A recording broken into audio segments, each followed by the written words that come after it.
আসসালামু আলাইকুম ওয়া রাহমাতুল্লাহ।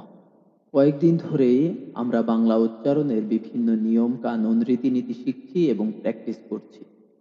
হয়তো অনেকের কাছে বিষয়টা একটু বিরক্তিকর মনে হতে পারে। আর তাই আজকে আমরা কোনো নিয়মে যাচ্ছি না। আজকে আমরা শুধু ৫টি টাং টুইস্টার এবং একটি আবৃত্তি অনুশীলন করব, যা আমাদের জিহ্বা ও মুখের জড়তা দূর করতে সাহায্য করবে। অনেকে ভাবতে পারেন, কেন বারবার আবৃত্তি? আসলে আবৃত্তি শুধু জড়তাই দূর করে না, বরং কথার সৌন্দর্যও অনেক গুণে বৃদ্ধি করে। তাই সুন্দরভাবে কথা বলতে আবৃত্তির কোনো বিকল্প নেই। তাহলে চলুন আমরা টাং টুইস্টার দিয়ে শুরু করি। প্রতি এক শ্বাসে ৫ বার করে একটানা বলার চেষ্টা করবেন, যত দ্রুত সম্ভব। শুরু করব কাঁচা গাব পাকা গাব দিয়ে। কাঁচা গাব পাকা গাব, কাঁচা গাব পাকা গাব, কাঁচা গাব পাকা গাব, কাঁচা গাব পাকা গাব, কাঁচা গাব পাকা গাব। পাখি পাকা পেঁপে খায়, পাখি পাকা পেঁপে খায়, পাখি পাকা পেঁপে খায়, পাখি পাকা পেঁপে খায়, পাখি পাকা পেঁপে খায়, পাখি পাকা পেঁপে খায়। জলে চুন তাজা তেলে চুল তাজা, জলে চুন তাজা তেলে চুল তাজা, জলে চুন তাজা তেলে চুল তাজা, জলে চুন তাজা তেলে চুল তাজা, জলে চুন তাজা তেলে চুল তাজা। চাচা চাচায় চাচি চাচায়, চাচা চাচায় চাচি চাচায়, চাচা চাচায় চাচি চাচায়, চাচা চাচায় চাচি চাচায়, চাচা চাচায় চাচি চাচায়। সস্তায় সমস্ত মেলে স্বস্তি আর স্বাস্থ্য মেলা ভার, সস্তায় সমস্ত মেলে স্বস্তি আর স্বাস্থ্য মেলা ভার, সস্তায় সমস্ত মেলে স্বস্তি আর স্বাস্থ্য মেলা ভার, সস্তায় সমস্ত মিলে স্বস্তি আর স্বাস্থ্য মেলা ভার, সস্তায় সমস্ত মিলে স্বস্তি আর স্বাস্থ্য মেলা ভার। আপাতত এই ৫টা প্রতিদিন প্র্যাকটিস করতে পারেন। এখন চলুন আমরা আবৃত্তি চর্চা শুরু করি।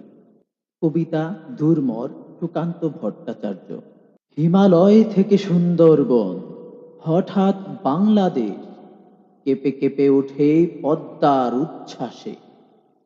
সে কোলাহলের রুদ্ধস্বরে আমি পাই উদ্দেশ, জলে ও মাটিতে ভাঙনের বেগ আসে।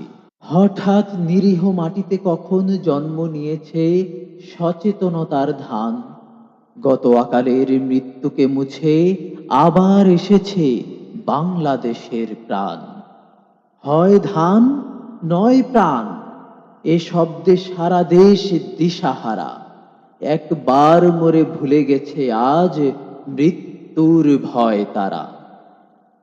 সাবাস বাংলাদেশ, এ পৃথিবী অবাক তাকিয়ে রয়। জ্বলে পুড়ে মরে ছারখার, তবু মাথা নোয়াবার নয়। এবার লোকের ঘরে ঘরে যাবে সোনালী নয়কো রক্তে রঙিন ধান। দেখবে সকলেই সেখানে জ্বলছে দাউ দাউ করে বাংলাদেশের প্রাণ। নিয়মিত এভাবে প্র্যাকটিস করলে আপনার জিহ্বার জড়তা দূর হবে, উচ্চারণ হবে আরো পরিষ্কার এবং কথায় আসবে সৌন্দর্য ও সাবলীলতা। আজকের ভিডিও আপনাদের কেমন লাগলো কমেন্ট করে জানাবেন। ভালো লাগলে শেয়ার করে অন্যদের প্র্যাকটিস করার সুযোগ করে দিবেন। আল্লাহ হাফেজ, ভালো থাকবেন।